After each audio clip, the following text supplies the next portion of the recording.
اصحاب رسول اخوان رسول پیغمبر اسلام سے ایک روایت حدیث کی مختلف کتابوں میں آئی ہے۔ صحیح مسلم کے الفاظ یہ ہیں: وَدِدْتُ أَنَّا قَدْ رَأَيْنَا إِخْوَانَنَا قَالُوا أَوَلَسْنَا إِخْوَانُكَ يَا رَسُولَ اللَّهِ قَالَ أَنْتُمْ أَصْحَابِي وَإِخْوَانُنَا الَّذِينَ لَمْ يَأْتُوا بَعْدُ۔ حدیث نمبر 249۔ یعنی میری خواہش ہے کہ ہم اپنے بھائیوں کو دیکھیں۔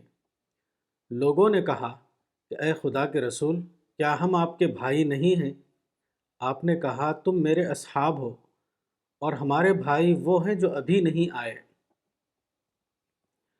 اصحاب رسول سے مراد رسول اللہ صلی اللہ علیہ وسلم کے ہم عصر اہل ایمان ہیں، اور اخوان رسول سے مراد آپ کی امت کے وہ لوگ ہیں جو بعد کے زمانے میں ظاہر ہوں گے۔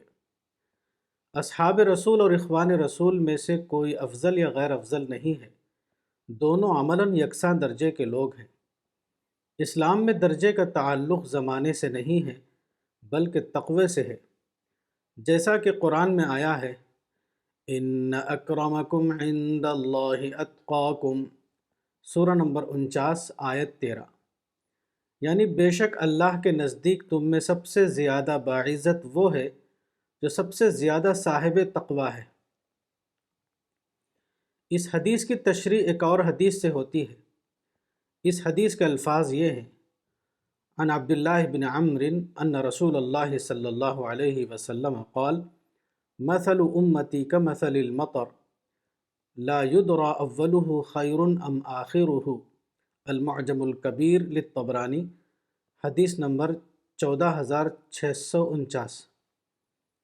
عبداللہ ابن عمر روایت کرتے ہیں کہ رسول اللہ صلی اللہ علیہ وسلم نے فرمایا کہ میری امت کی مثال بارش جیسی ہے، نہیں معلوم کہ اس کا اول زیادہ بہتر ہے یا اس کا آخر۔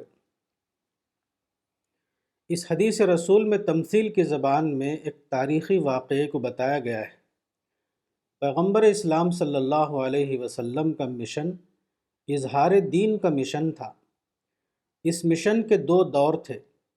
پہلا دور یہ تھا کہ اسلامی مشن کے راستے میں رکاوٹوں کو ختم کر کے مواقع یعنی اپرچونٹیز کے دروازوں کو کھولنا، اور دوسرا دور یہ تھا کہ پیدا شدہ مواقع کو استعمال یعنی اویل کر کے اسلام کا عالمی اظہار کرنا۔ پہلے دور کو حدیث میں تمثیل کی زبان میں اول المطر یعنی فرسٹ پیریڈ آف رین کہا گیا ہے، اور دوسرے دور کو آخر المطر یعنی سیکنڈ پیریڈ آف رین کہا گیا ہے۔ صحابہ اور تابعین کے زمانے میں قدیم زمانے کی رکاوٹوں کا خاتمہ کیا گیا، مثلاً شرک کے غلبے کو ختم کرنا، بادشاہی نظام کو ختم کرنا، تاریخ میں ایک نیا پروسیس جاری کرنا جس کے نتیجے میں وہ واقعہ پیش آئے جس کو قرآن میں تبیین حق فصلت 53 کہا گیا ہے۔ اسلامی مشن کے اس عالمی اظہار کو حدیث میں مختلف الفاظ میں بیان کیا گیا ہے۔ مثلاً یہ روایت: لَيَبْلُغَنَّ هَذَا الْأَمْرُ مَا بَلَغَ اللَّيْلُ وَالنَّهَارُ وَلَا يَتْرُكُ اللَّهُ بَيْتَ مَدَرٍ وَلَا وَبَرٍ إِلَّا أَدْخَلَهُ اللَّهُ هَذَا الدِّينَ، مسند احمد، حدیث نمبر 16957۔ یعنی یہ امر یعنی دین ضرور پہنچے گا وہاں تک جہاں تک دن اور رات پہنچتے ہیں، اللہ نہیں چھوڑے گا مگر یہ کہ ہر چھوٹے اور بڑے گھر میں اس دین کو داخل کر دے۔ اظہار دین کا یہ عالمی مشن تاریخ کا سب سے بڑا عالمی مشن تھا، اس لیے اللہ نے اس مشن کی تکمیل کو یقینی بنانے کے لیے تاریخ میں ایسے حالات پیدا کیے جب کہ غیر اہل دین بھی اس کے مؤید بن جائیں۔ اللہ رب العالمین کے اس فیصلے کو حدیث رسول میں ان الفاظ میں بیان کیا گیا ہے۔ اس حدیث کا ترجمہ یہ ہے: بے شک اللہ عز و جل اسلام کی تائید ضرور ان لوگوں کے ذریعے کرے گا جو اہل اسلام نہ ہوں گے۔ المعجم الکبیر للطبرانی، حدیث نمبر 14640۔ 21ویں صدی عیسوی میں یہ تاریخی عمل یعنی ہسٹوریکل پروسیس اپنے نقطے انتہا یعنی کلمنیشن تک پہنچ چکا ہے۔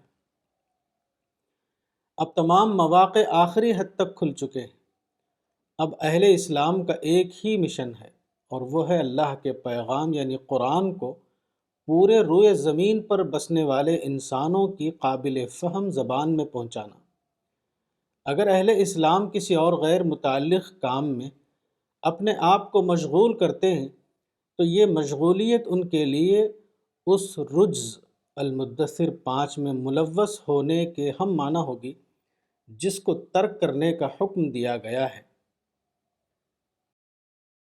الرسالہ، جنوری 2017، مولانا وحید الدین خان، صفحہ نمبر 18۔